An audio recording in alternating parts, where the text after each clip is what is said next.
The superhero game genre has had some ups and downs over the years. For every Spider-Man 2018, there's an Aquaman battle for Atlantis. But today we're going to talk about Batman Arkham Asylum.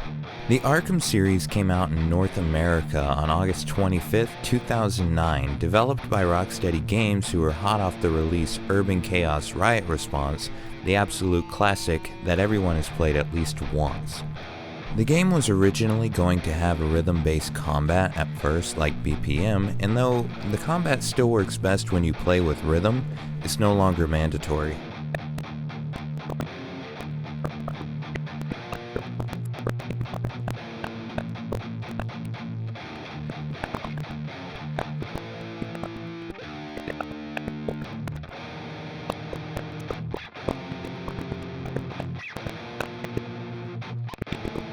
The original concept art had a distinct BioShock look, and from everything I read, that was actually pretty intentional because the developers were going for a claustrophobic horror vibe, which is kind of an odd choice for a superhero beat-em-up game, but honestly, I can dig it. I actually really like a lot of the horror themes in this game. Also, early builds of the game had a multiplayer mode, and though I'm not entirely sure how that was going to work, and no one really knows when development started, that was in a 2007 pre-alpha build. We get started with an opening cutscene of Batman taking the Joker to Arkham Asylum. Once we get there, we meet Warden Sharp, who doesn't seem to like the Joker too much. They strap him into a standy table thing that looks an awful lot like an execution table and start rolling him to his cell.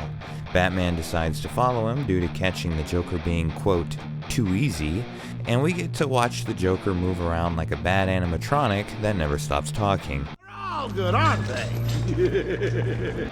We also get to see Killer Croc.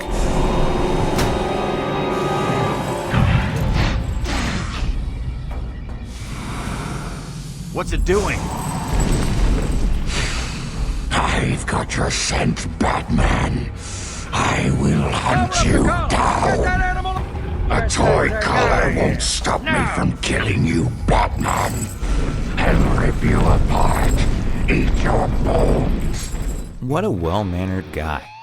The night is young, Bats. I still have a trick or two up my sleeve. I mean, don't you think it's a little bit funny how a fire at Blackgate caused hundreds of my crew to be moved here? Tell me something. You've never let me catch you this easily. What are you really after? Oh, nothing much. Hundreds dying in pain and fear. All their meaningless lives brought to a horrifying conclusion. All thanks to you and a book of matches. Was that the answer you wanted? We meet Commissioner Gordon and aren't allowed to follow the Joker any further. This, however, turns out to be the wrong answer. He breaks loose of custody and Harley Quinn lets him through security, and then Batman does a ninja jump through a window. Welcome to the madhouse, Batman! I set a trap, and you sprang it gloriously! The game finally introduces us to the combat, which is fan-friggin-tastic. If it looks familiar, it's because almost every game with melee-based combat stole this formula. It's made so well. It's easy to see why. It falls into the easy-to-learn, hard-to-master category, which is, in my opinion, the best category. Following Joker, we quickly run into two more thugs that we take care of pretty easily and find out that Zsasz is free and he's got Mike. I see anything that looks even a little bit like a bat, and this guard dies. Do you hear me? We make our way upstairs and get introduced to detective mode. We use gargoyles to make our way behind Zsasz without being seen, and use a glide kick and a ground takedown to take him out. Zsasz is down, not for long. Someone!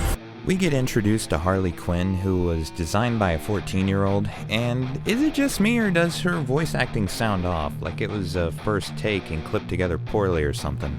Tempting, Bats, but no dice. Now the inmates are running the asylum. Well, technically the Joker's goons shipped him from Blackgate, but you get the idea. Bye-bye for now. We use an air vent to get out of the room just to find a group of guards locked into another room that's filling with Joker toxin, which is a drug that makes you laugh so hard you can't breathe until you suffocate to death, which I can't decide if that's horrifying or not. We get in the room and pull everyone alive to safety, and using a batarang we hit a fan control box which starts the exhaust fan and clears the room out. We get to Joker and find him out of our reach in a room that looks an awful lot like an arena. Joker then unleashes this roid rage looking dude and gives us one of the worst lines in the game. He's a big one!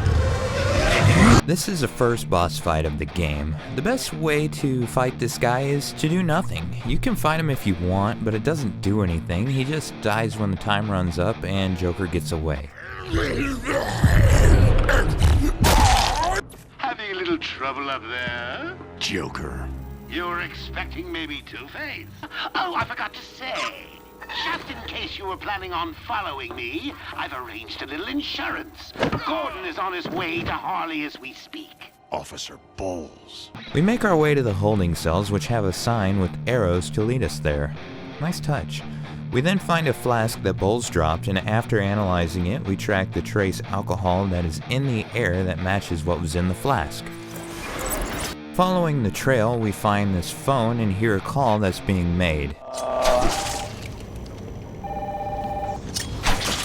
Hello? What's happening there? I'm trying to contact Steve. Is he there? Hold 1 second. I'll see if I can find him. Thank you. I'm sorry. I've looked everywhere, but I can only find his head.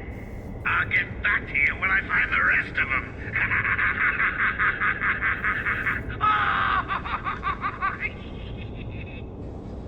We then get an elevator dropped on us in the next room. This forces us to learn the parkour and traversal mechanics. They're fine, kind of stiff, but also slow, so it doesn't matter that much. For the most part, they function well enough, they just aren't anything special. We also run into the first Spirit of Arkham message, which will show up throughout the game. I am the spirit of Amadeus Arkham. Through my actions, I have saved this cursed city, though my own curse is to forever remain in the shadows. My story is carved into the very soul of Arkham, and will only be revealed to those dedicated enough to discover it.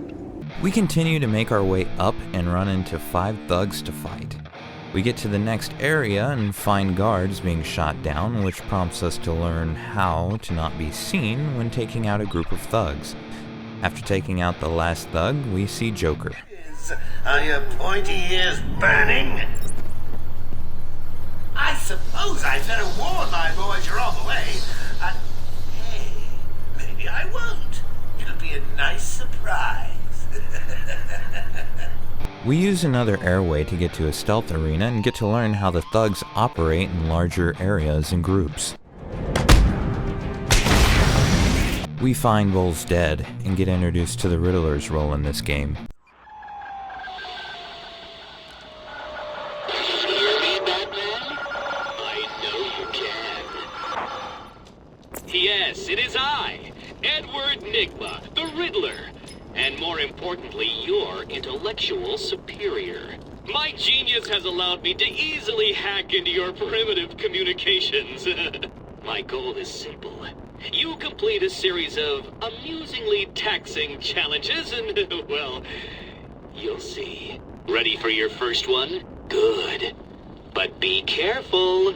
Don't cut yourself on this sharply observed portrait. So you did it! Well done! I would have expected a child to work that one out, let alone the world's greatest detective. We also find our first taped interview, which is a 5-piece lore summary of all the villains involved in this game. Harleen Quinzel? Call me Harley. Everyone does. I'm surprised you want to intern here at Arkham. I've always had a thing for extreme personalities. You can't deny there's an element of glamour to these super criminals. I'll warn you right now, these are hardcore psychotics. Most would rather kill you than speak to you. I'm sure I'll be fine, Doctor. They'll eat you for breakfast. I mean it. 1 or 2 of them will enjoy it too. Be careful. We make our way outside and see the scale of the island, and a moon that is going to crash into the Earth, ending all life in the process.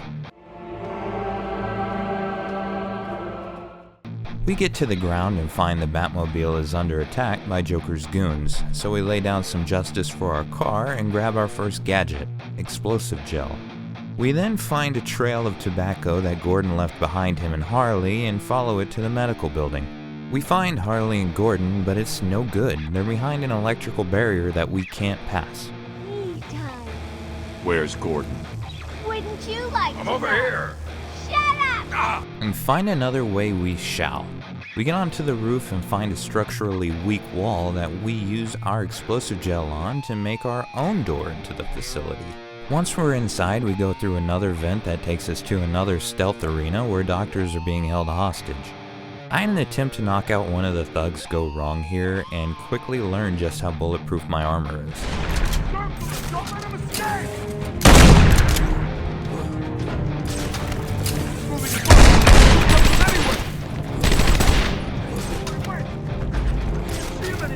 The men go from calm to nervous to terrified as they find more people knocked out. It shows in the way that they move and how quickly they start to pull the trigger. It's really well done. We find out that Harley's men kidnapped some of the doctors and now we got to go save them. That leads us through these hallways, which I like quite a bit. The lighting is ominous, everything is dirty and decrepit, and you hear intercoms talking about how anyone can be cured. It really makes you think that some dodgy experiments were going on around here. We get to our first room and find a man tied up to a chair with the cage straight out of a Saw movie around his head. We're quickly ambushed by thugs and we make them wish they took the day off. We get to the next room and find it was flooded with Joker toxin and we have to clear it out. It follows the same general principle as the first time we did this, although this time it has more of a puzzle element to it. We also drop this guy through a ceiling onto concrete into the gas and somehow he doesn't die. Batman not killing people feels like luck to me. Barring our first-degree attempted manslaughter, we free the doctor and the guard in this room and move on to the next. We get to the last room and find that the doctor is being held in a room by 4 guards who are standing in front of walls that can be blown up. So we take the hint, spray explosive gel on the walls, duck under windows to not be seen, blow the walls up, somehow kill no one in the flying debris.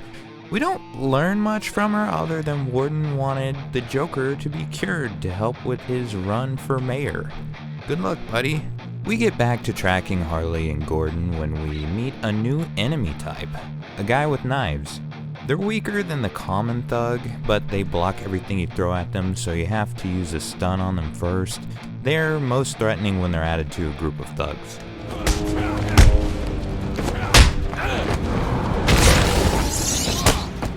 We find out that Dr. Young's notes are in the Arkham mansion and she leaves to go retrieve them. That's important later on. We take the elevator down and Joker says, "Prepare to face your fears. All of them!" Then we get a cutscene of Scarecrow making some people have a really bad time. In pursuit of him, we find ourselves in a strange back area with these odd gears that seem to be doing nothing but spinning. We get out and find that Batman's eyes are glowing and Commissioner Gordon is dead. We get to an empty morgue and the body chambers start telling us to get out. Not needing much persuasion, we try our best, but on the other side of the doors is another identical morgue with squirming body bags. Father, you should have stood up to him, son. Like a man. Mom? Help us, Bruce! Don't let us die!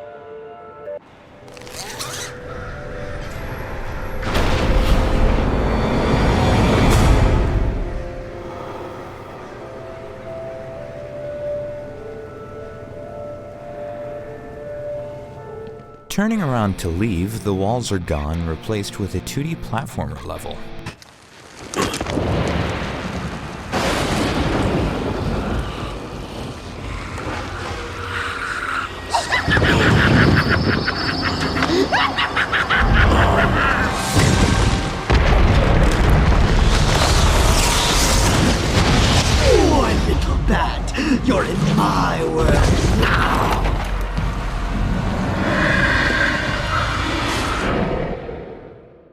If you get caught in Scarecrow's gaze, you die, and you get a cute little cutscene like this.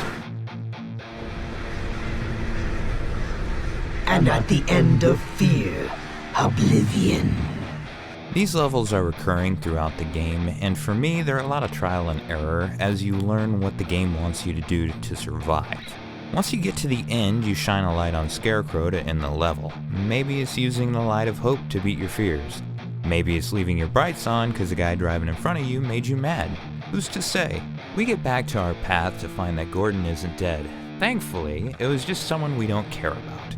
We get to the real Gordon, find Bane drained of his venom by Dr. Young, but he gets pumped full of stuff again, throws us through a brick wall, and we got ourselves a boss fight. When he goes to charge you, just throw a batarang. This will stun him and cause him to run into the wall, and you can attack him then. He also throws stuff at you, and you just have to dodge it, and that's basically it. Boss fights in this game kinda suck. Thugs will join in the fight as well, so you just need to make sure you keep an eye on Bane. But finally, we beat him. He doesn't stay down though, so we hit him with our car and drown, but not kill him. After that, we take a cave passage to get to the Batcave, and using the Batcomputer, we find that the Bat chemical Titan, referenced throughout the game as the substance being used to cure the patients, is basically modified venom, the chemical making Bane swole. It also seems to be more potent than standard venom, however, the formula is incomplete. So we gotta get with Dr. Young, but not before grabbing the Batclaw. On our way out, we find more goons to beat into a pulp, and the Killer Croc enclosure.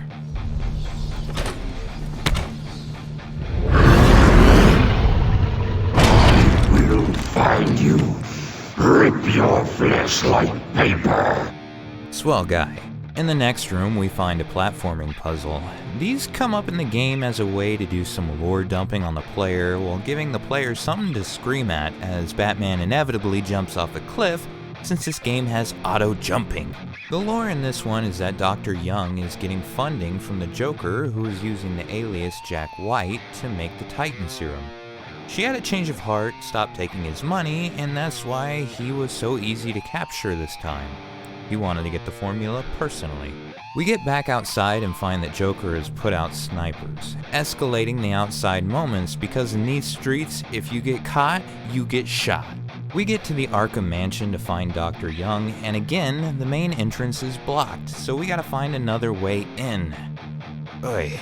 Right above the front door is an arbitrary vent that we have to take for padding purposes. Once in, we take our frustrations out on the thugs guarding the door. Our first stop in the mansion is a room where the doctors are being held prisoner with a box that has a Joker toxin bomb in it, but we get locked out. Much like any rational person though, we drop a 1-ton chandelier through the roof and hope no one gets hurt.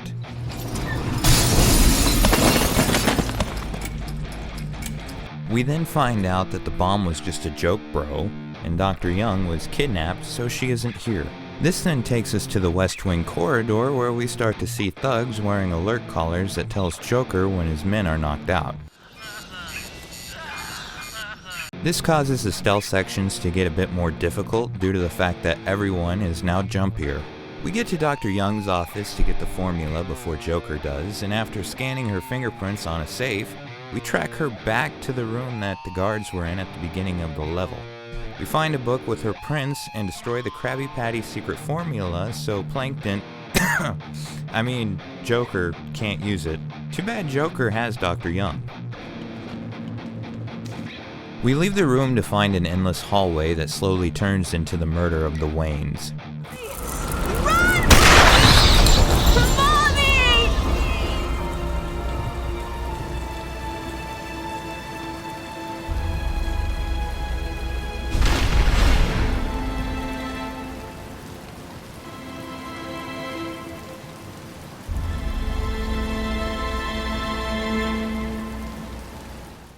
We're now in the other world from Silent Hill.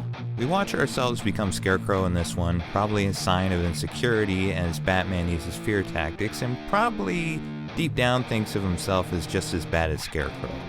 Not sure what the skeletons with pirate swords symbolize though. The thematic choices they make here are honestly pretty cool. They even matched the level quite a bit by reusing assets. We come to in the top of the clock tower of the mansion, which makes the assets earlier seem like they were just what we were seeing in real life on our way to where we are. We drop the bell in the tower, and that opens up another section of the level so we can save Dr. Young.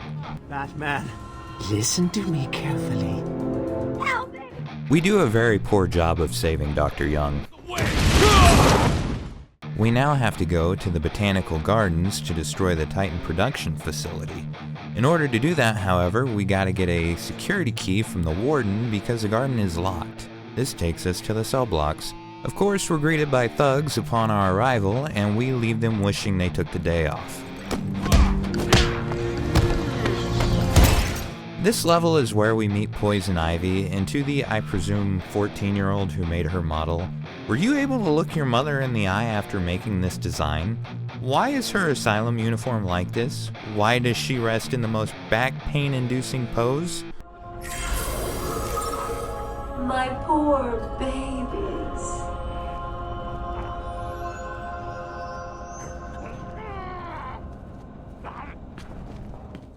One room over, we find the warden, and Ivy is let out by Harley.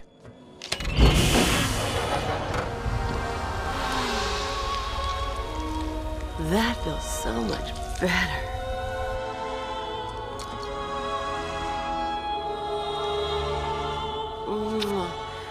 And the lunatics are let out by Joker. We also get the key from Quincy. We then get introduced to the hacking minigame, which is the most basic one I've ever seen.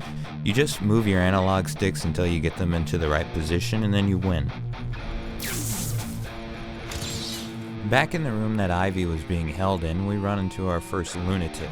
Just counter their attack and do a ground takedown. GG-easy. We then run into Harley, who becomes Spider-Man out of nowhere, and now we're chasing her. We also find out that she can turn on some floor tiles and make them tasers, which is important later. We chase her down to a room with cells that look like they're for super criminals like Mr. Freeze. This fight kinda blows. It's just fighting waves of thugs while sections of the floor get turned on and become electrified. We do get a bit of a challenge because some of the thugs carry a taser baton, so you can only hit them in the back, and in a crowd of thugs that can be somewhat challenging, but that's it. We beat Harley in a cutscene, which feels kinda cheap, cause I thought it was gonna be a boss fight.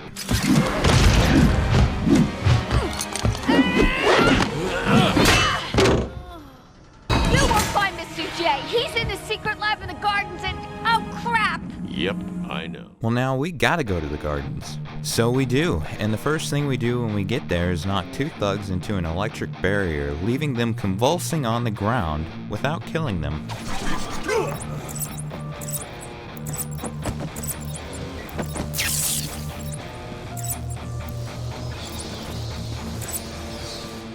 We run into Joker and see that when he electrocutes people, they die. I guess we're just doing it wrong. Joker gets away and blocks us from following him. At this rate, you'll never catch me! We do some backtracking, find the control room, beat the teeth down some goons' throats, save an employee of the Asylum, turn the power to the water blocking our way off, and get out of there to chase Joker. This takes us to the worst part of the game. Most of my complaining earlier about the platforming puzzles was directed specifically at this one. Maybe it's just me, but I really don't find this area bearable. Everything looks the same despite there being multiple paths to take. Most of the jumps have to be pinpoint precise or you're falling to the bottom and you have to start over again. This area is just poorly thought out in my opinion. Once we're out of there, we get to the most challenging stealth section of the game to this point. We have to sneak around everyone until we get to the operator or everyone will be alerted, so the standard strategy of picking off thugs until they're all gone just doesn't apply here. Throwing a wrench into the player's strategy is something I think every game should do at least once. So good on you, Rocksteady.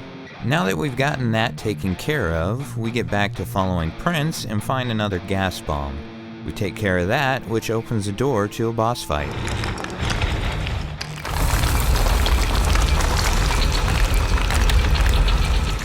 This boss fight is painfully easy. A lot of the boss fights in this game are, but this one scrapes the bottom of the barrel. You do get to ride the Titan monster though.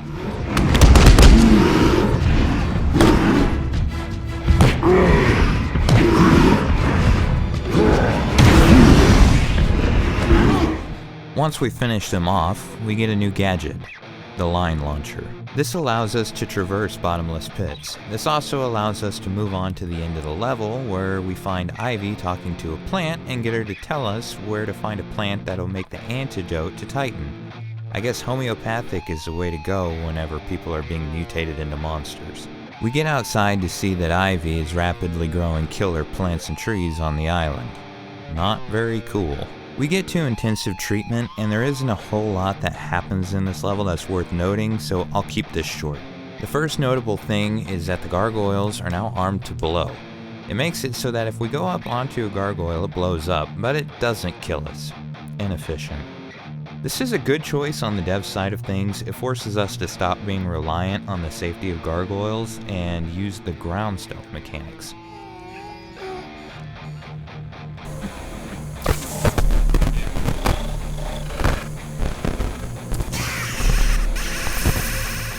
Another thing worth noting here is the game breaks, erases all your saves, even though you started this game over again far too many times while trying to learn how to make a YouTube video. Then it conveniently starts over to save you the trouble, but the roles are reversed, letting your heart rate calm for a second, even though the sick feeling of your rage and panic just gave you is still there. Now we play as the Joker taking Batman into Arkham.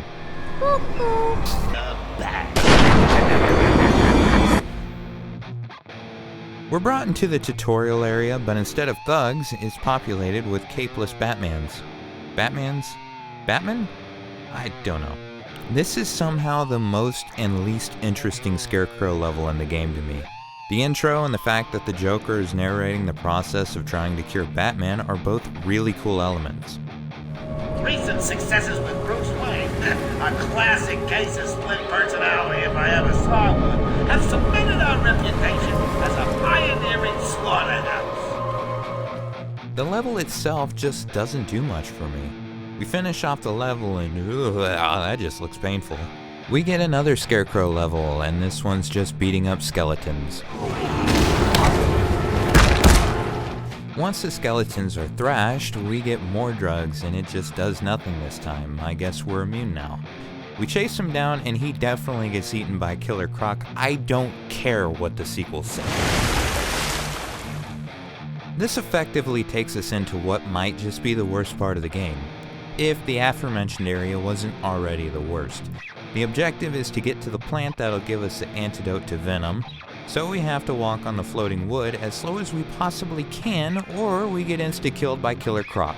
Every once in a while he'll pop out and we'll have to hit him with a batarang while this intense orchestra plays.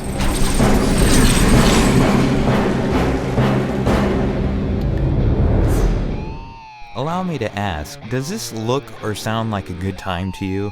Once we're finally done, Croc chases us out of the sewers and into our trap.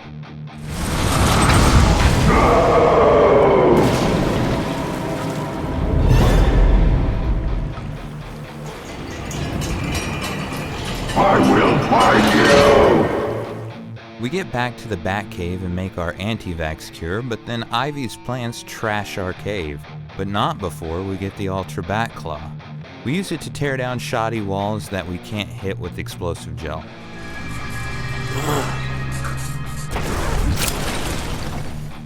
Our next stop is back to the Botanical Gardens to fight Ivy. She turns into a Resident Evil 4 boss, and this is definitely the best boss fight in the game, and it's not even close. We have to use our batarangs to damage her when she's exposed. She will also ensnare you in vines, which is a pain, especially when the areas the vines are in don't follow the markers at all. Once you wear her out, you can attack her with explosive gel, and this will bring us into the second phase, which is pretty much the same as the first, but more aggressive. After we wear her down again, we hit her with explosive gel once again, and somehow she doesn't die.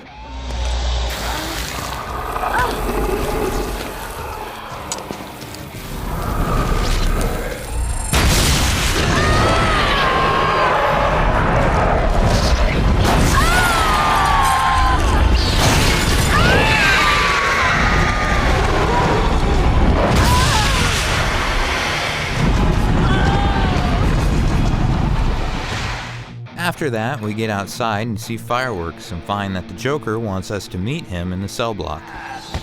No, it's been a long, hard night, but good news. Party's about to start. We've got something for everyone. Music, dancing, chemicals that create monsters. You don't want to miss it. We get to the cell blocks and find a first-person point of view and the Joker with the TV on his head. Are you excited, Bats? I mean, we've been building up to this point all night. Don't tell me you've not been looking forward to it. I know I have. Surprise! Everyone always said I should be in television. You don't want to miss this, really. It'll be a blast. 10, 9, 8, 7, 6, 5, 4, 3, 2, 1.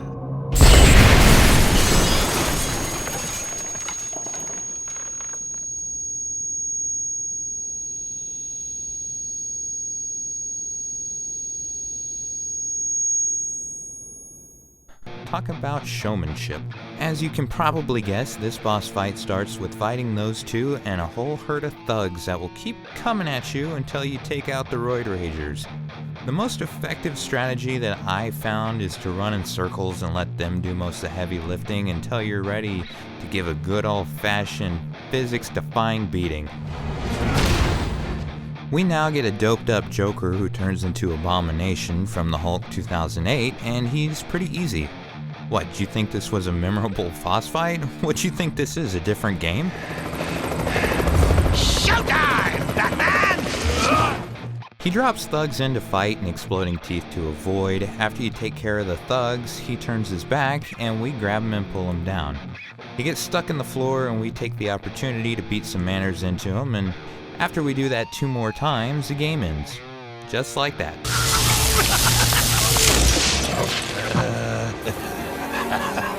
We even get sequel bait with Bane grabbing a crate of Titan in the water.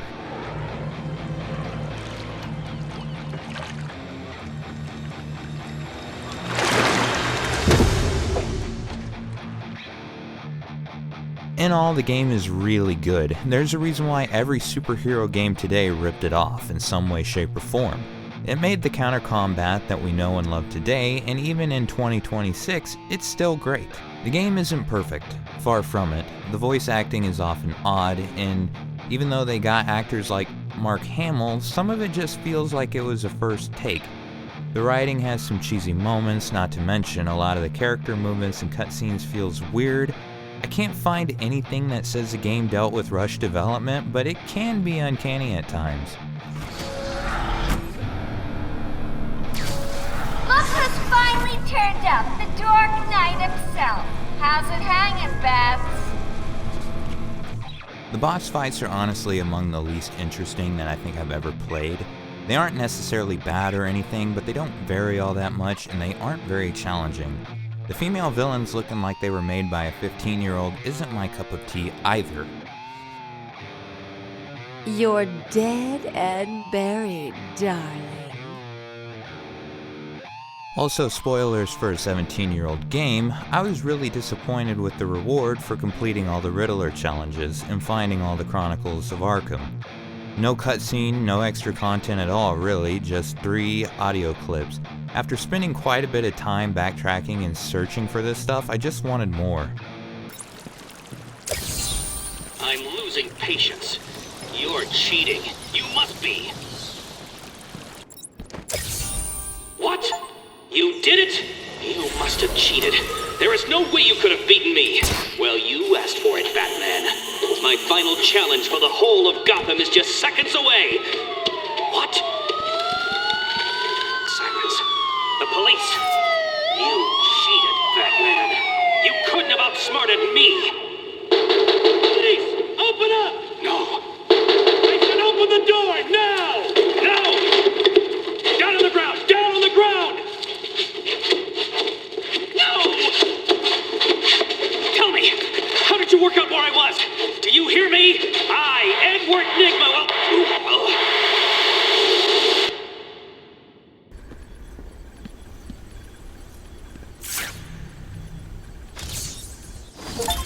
My name is Quincy Sharp, the spirit of Amadeus Arkham. You have done well to decipher my story, and I pray it has helped you on your path.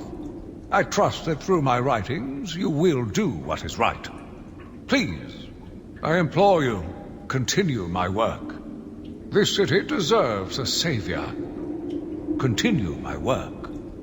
Those are my main gripes, but the game does far more right than wrong. The atmosphere is fantastic, it's eerie, it's haunted, and it only gets worse as the game goes on.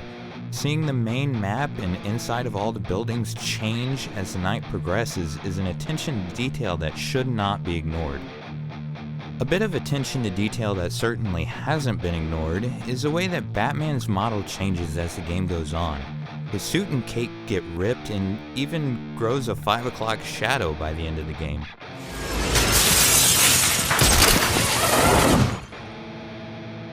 And even though their payoff was well beyond underwhelming, I also really liked collecting the challenges, due to it giving me an excuse to explore the levels and their designs, while also some of the challenges were just fun to solve. The Scarecrow also worked as a welcome break from the rest of the game. His levels weren't too complicated, and I never thought they were nearly as creepy as some people seem to, but I like the thought that was put into diving into Batman's psyche.